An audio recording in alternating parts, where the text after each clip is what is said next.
하세요.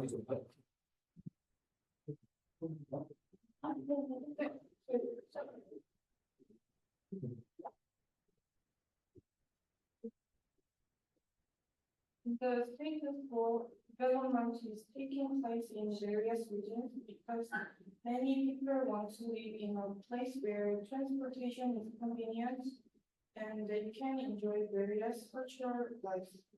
But the problem is that as more and more people want to live in such regions, that life so low income native are pushed out.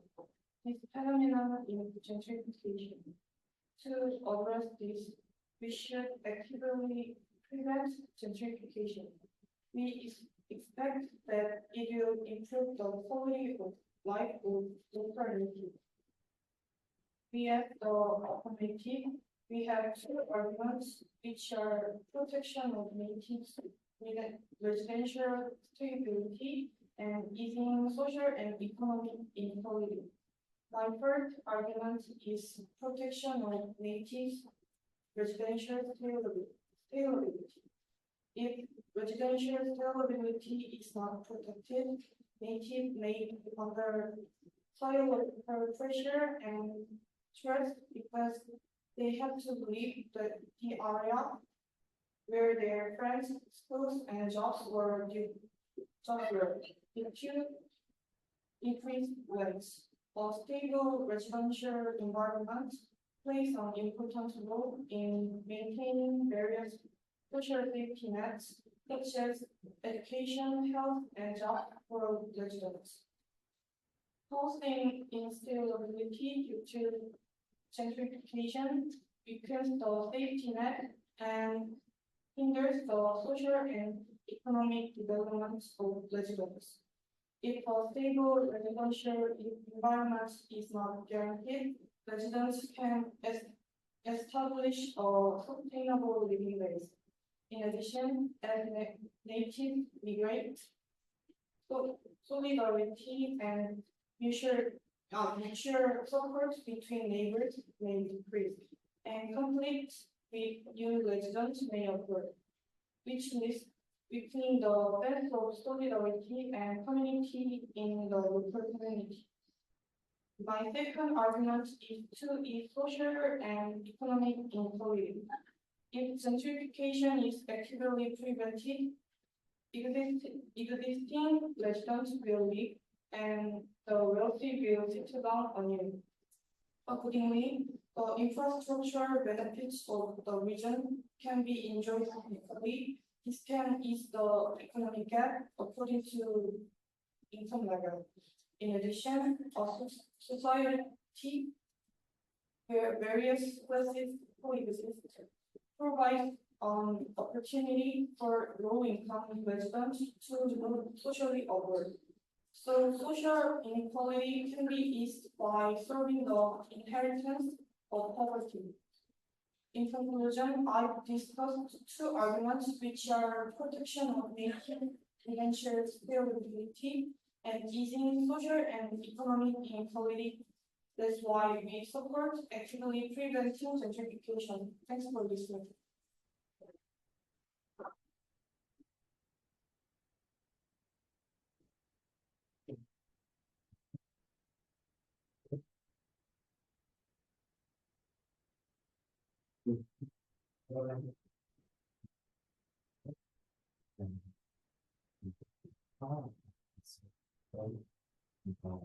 내가 전기기술에 반대하는 거 제일 선선하는 게 제일 때리가 네 제일 멋있는 제가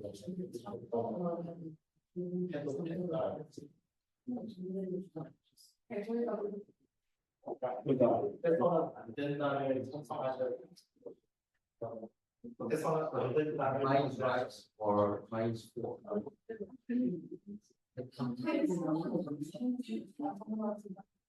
좀 워밍에서 워밍도 제일 안 된다는 이게 제일 이번에 해결돼서 예.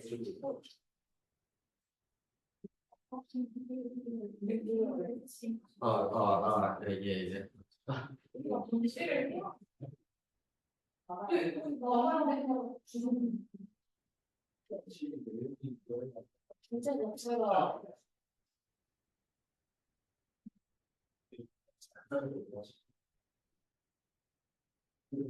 많이 있어서.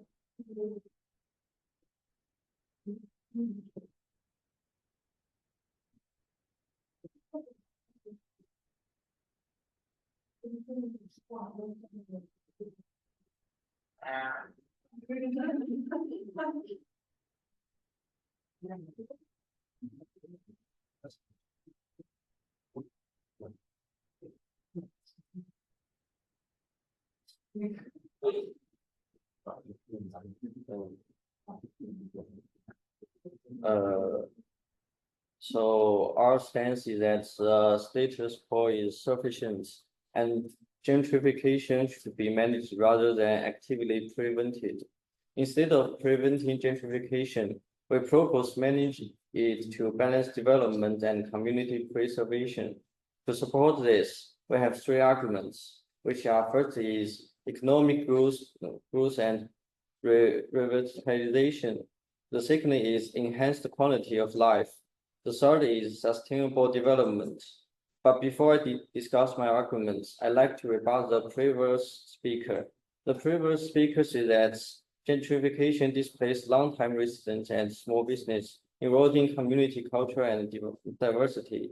However, this argument overlooks the positive impacts of gentrification, such as economic revitalization and improved infrastructure, which benefits the broader community. Now, onto my arguments. My first argument is economic growth and revitalization. Managing gentrification promotes economic growth by attracting investments that creates jobs and improve infrastructure. This revitalizes neighborhoods, making them safer and more vibrant, benefiting all residents. My second argument is enhanced quality of life.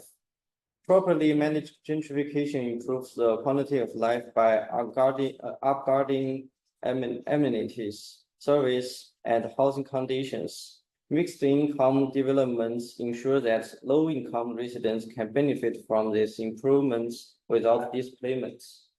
My third argument is sustainable development. Encouraging sustainable development ensures that growth is inclusive and environmentally friendly. Community engagement in development planning ensures that projects are aligned with local needs, preserving cultural heritage while promoting progress. In conclusion, I've discussed three arguments: economic growth and revitalization, enhanced quality of life, and sustainable development. That's why we should manage, not prevent gentrification.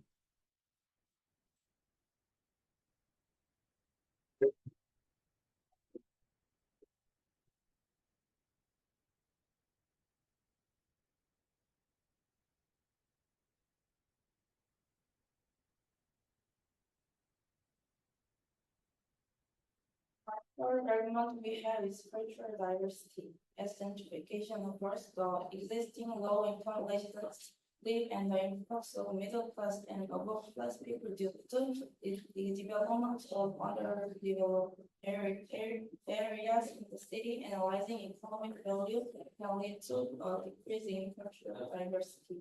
Existing residents have maintained cultural tradition and customs during communities that have been formed for a long time. When these communities are disbanded due to gentrification, the unique cultural identity of the region will disappear. New residents will instill their culture rather than continue the existing cultural tradition, which can hinder the cultural diversity of the region. Gentrification also affects farm space. Small stores, traditional restaurants, and cultural spaces that existing residents frequently visit will be closed because they cannot afford high rents. Instead, large chains and luxury stores will be built, eliminating the region's unique cultural color. This change is one of the main factors that reduce cultural diversity. Classes above the newly introduced middle class are more likely to have different cultural consumption patterns than existing residents. They usually seek a more luxurious and modern cultural life, which change the cultural landscape of a region. For example, changes occur such as the change of independent theaters to luxury theaters or traditional restaurants to luxury restaurants. This reduces the chances of expressing various cultures in a region. This phenomena reduces various existing cultural elements and result in the cultural assimilation of the entire region to less characteristic urban culture. And there are some error in Prime Minister's arguments. There is no guarantee that the absence of gentrification will help reduce crime rates. The argument that gentrification lowers crime rates may be true in some cases, but overall, it is a simplified perspective. It may seem like crime rates are going down as gentrification progresses, but this may be statistical illusion. When gentrification causes existing low-income residents to move to another area, crime may simply be moving to another area rather than actually decreasing. So lowering crime rates in gentrification areas does not mean decreasing crime rates in the entire city.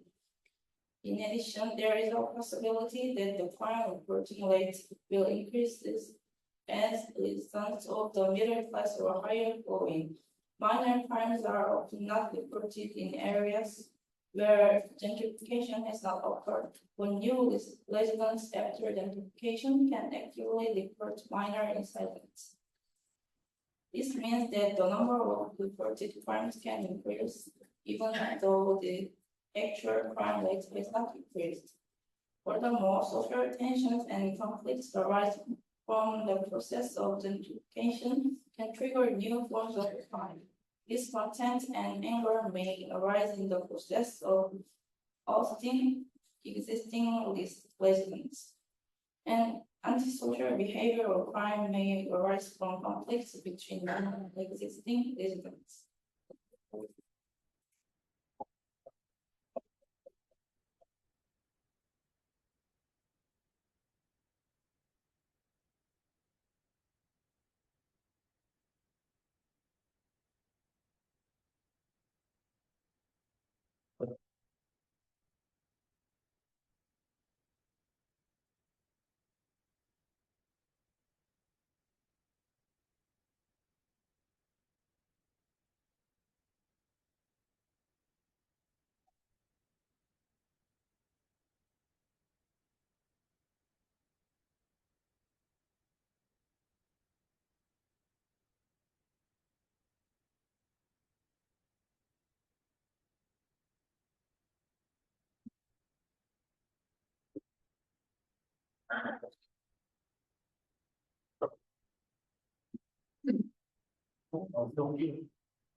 Assistance of the opposition is we do not need to actively prevent gentrification. To support this, we have four arguments, which are firstly, it can help the area develop economically. Secondly, residential environments and infrastructure can be improved. Thirdly, social diversity and opportunities increase. Lastly, employment opportunities are expanded. I will discuss about the first two comments, and our third speaker will discuss the rest two comments. But before I discuss my arguments, I'd like to rebut the previous speakers. The first speaker of the proof side said preventing gentrification can protect the native. I believe this is wrong because the influx of wealthy classes through gentrification includes people with diverse backgrounds and expertise. This can promote social diversity within the region and promote mutual understanding and cooperation by sharing diverse perspectives and experiences. And the previous speaker said identity of the culture decrease. I believe this is wrong because gentrification can stimulate more dynamic development of culture, and this This can lead up to more types of economic activities and opportunities as new businesses and enterprises are created and the local economic ecosystem is diversified. Job opportunities can be provided to a variety of people. Therefore, economic development can bring benefits to the majority rather than the few. Now on to my arguments. My first argument is gentrification can help the area develop economically. Gentrification often leads to increase in real estate values in surrounding areas. As wealthier residents move in and invest in real estate, demand for housing increases and real estate prices rise. This allows for property owners to increase their wealth and as their assets appreciate in value. Gentrification also helps attract business to an area. Businesses are investing in the area because they see the potential to cater to the needs and preferences of wealthier residents. This influx of business creates job opportunities, encourage local economic activity, and contributes to the growth of local economy. To the next, my second argument is the residential environments and infrastructure can be improved. Gentrification can lead to improvements in housing conditions along with new real estate developments. Living conditions may improve as wealthier residents move in and buildings are rebuilt and renovated. Developers can also improve housing through efforts such as building higher quality homes or modernizing apartment complexes. Gentrification also presents an opportunity to improve an area's infrastructure. As local demand increases due to the influx of new residents, government and local authorities can invest in improving infrastructure such as roads, public transport, commercial and cultural facilities. This can improve the convenience of living for residents and increase the competitiveness of the region.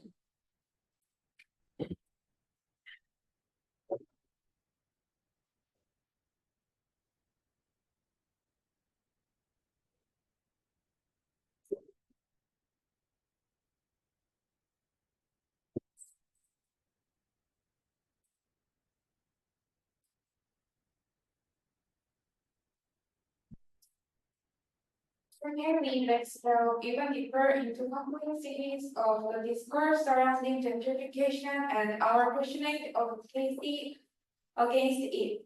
Today's dialogue transcends mere discussions on urban development.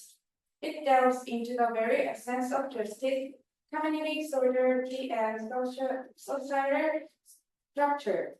Gentrification as a phenomenon incites profound debates that compel us to scrutinize its implications on multiple fronts.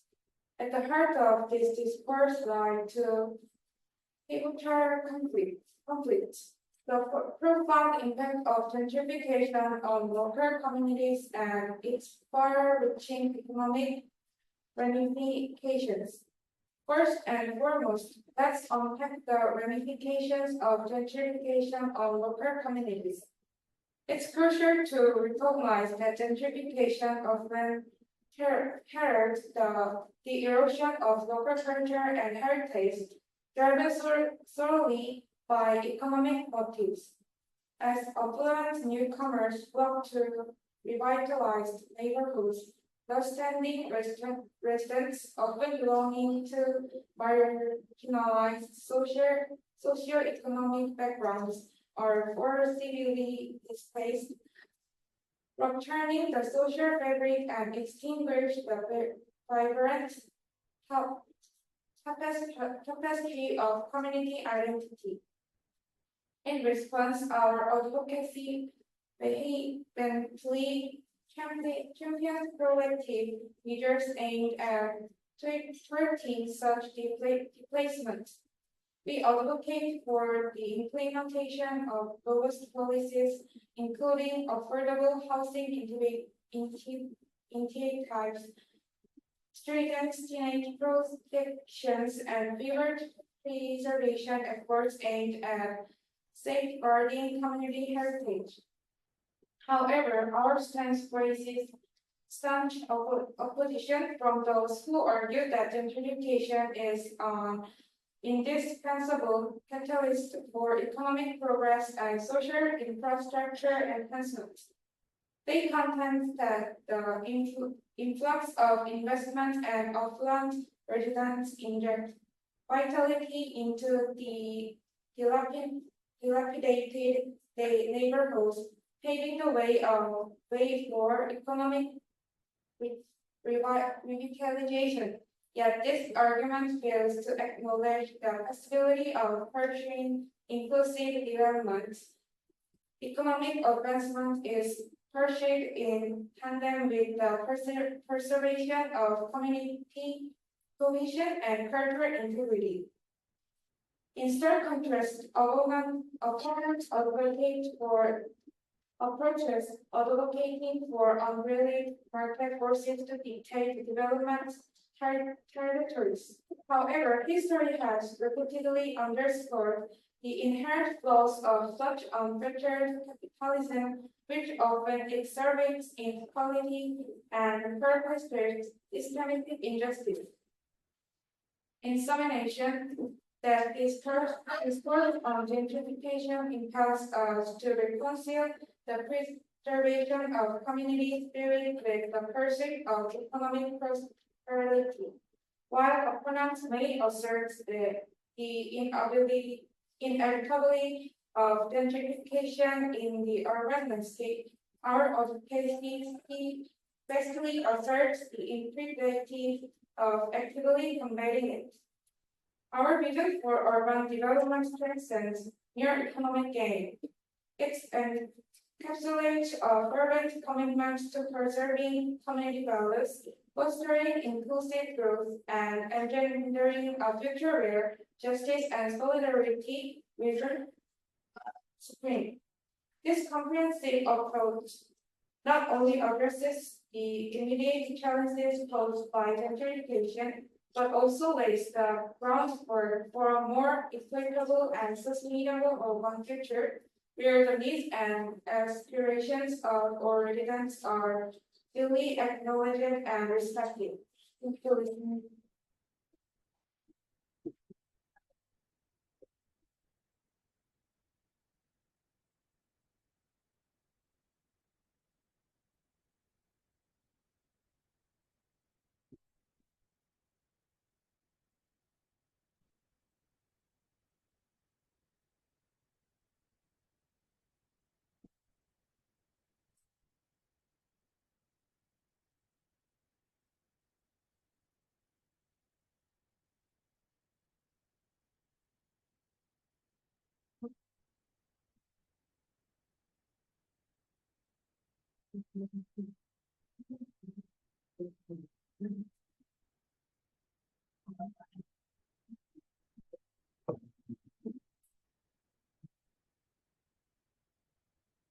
Gentrification can stimulate more economic activity and opportunity.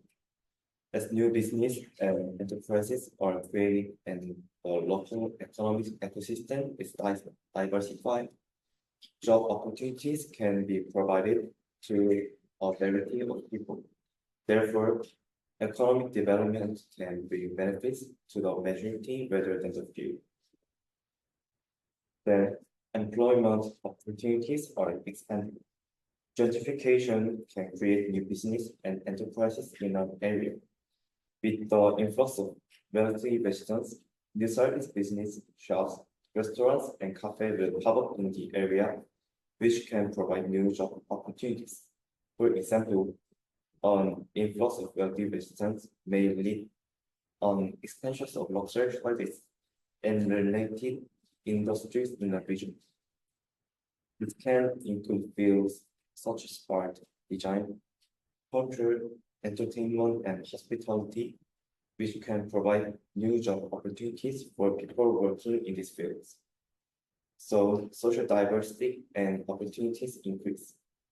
Gentrification can result in influx of immigrants for multicultural and diverse backgrounds into an area, into an area at the cost of more affluent residential area. This can increase social diversity by promoting interaction and cultural exchange between community members in the region.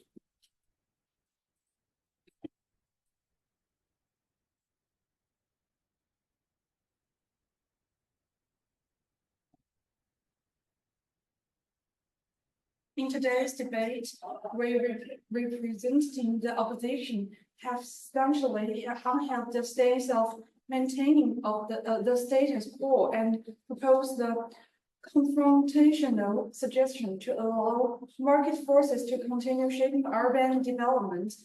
I will reiterate our main arguments and respond to the points raised by the proposition. Firstly, we believe that market freedom and economic dynamism should be fully protected. The free market efficiently allocates resources and fosters innovation and competition in urban development. Excessive government intervention may lead to market distortions, thus affecting the healthy development of the economy. Despite the potential negative impact of urbanization, we trust that market mechanisms can self-regulate and bring about more opportunities and development safe space for society. Secondly, we advocate that urbanization can promote entrepreneurship and innovation. As urbanization progresses, communities can become more prosperous and diversified, providing more opportunities for local entrepreneurs. While urbanization may lead to change in some communities, it is also an inevitable result of urban development. Through reasonable policies and measures, we can support exciting residents and ensure they share in the benefits of urban development. Lastly, we emphasize that urbanization can foster social and cultural exchange. Urbanization attracts a diverse range of residents and businesses, promoting social and cultural interactions, while urbanization may lead to poverty and cultural loss in some communities. We believe that through community participation and policy guidance, more inclusive and balanced urban development can be achieved. In conclusion, we believe that maintaining the status quo and allowing market forces to develop freely in a more rational and effective choice. We aspire to build a vibrant, inclusive, and innovative urban environment, rather than limiting the potential of urban development through excessive intervention. Thank you.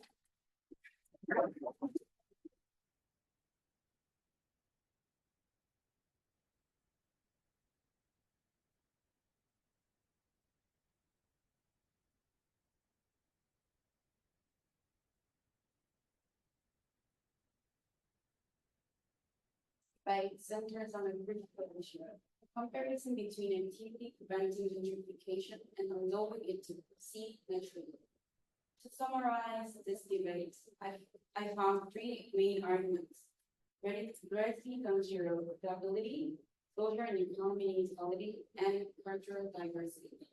To the first argument about infrastructure stability, our opponents argued that gentrification bring economic development and improve infrastructure to neighborhoods. While this may be true, it overlooks the significant psychological pressure and stress experienced by low-time residents who are forced to leave their home due to rising rents. We contend that protecting residential stability is crucial as it maintains community cohesion and reduces the stress of existing residents. Long-time community members have built strong social network that provides support and security. Displacement disrupts this network, leading to feeling of isolation and loss. Thus, in this pledge, we believe our argument holds stronger as preserving legislature stability by directly benefit the mental health and well-being of the community. Coming to the second argument about social and economic inequality. Our opponent claimed that gentrification reduces crime rates and attract investment. This benefit often leads to displacement of lower income residents and increased economic inequality. We argue that preventing gentrification promotes social equity and economic inclusion by allowing existing residents to continue enjoying the regional benefit equally and easing the economic gap. So in this comparison, we read this approach. On the third argument about cultural diversity, our opponents say that gentrification can revitalize neighborhoods and introduce new cultural influence, but this often displaces existing cultural practices in communities. We argue that preventing gentrification helps preserve unique regional cultures and traditions, maintaining cultural diversity and preventing homogeneous urban environments. So in this comparison, we mean this question. In conclusion, considering that the critical issue of residential stability, social and economic inequality, and cultural diversity, we firmly believe that actively preventing gentrification is a superior approach. Ensuring that native residents can stay in their home fosters equitable society and preserve the unique cultural identities that make our cities vibrant and diverse. By prioritizing the well-being of current residents, we create communities that are not only equally stable, but also reaching cultural and social cohesion. Therefore, we confidently assert that our spending on preventing gentrification provides the most comprehensive and humane solution to the challenges faced by urban communities. Thank you for this.